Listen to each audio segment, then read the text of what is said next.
Wazazi wetu walifanya vizuri kutuzaa kabisa,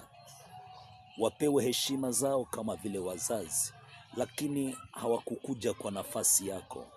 Kama wao wamefanya kile wanachoweza kukuzaa, na wewe fanya unachoweza kwa ajili ya kizazi chako, kwa sababu hata kwa njia ya urithi usingelitegemea urithi wa wazazi wako, lakini tafuta wa kwako ili kwamba kizazi chako nacho kiweze kufanikiwa. Na katika hii dunia ambayo tunaishi ndani yake, hakuna mtu Mungu alileta hapa duniani ili kwamba shuke chini, lakini watu wote waliletwa hapa duniani kila mtu ili kwamba aweze kupanda. Sasa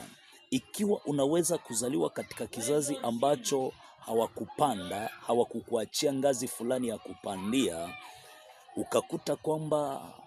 hakuna kitu ambacho kinaweza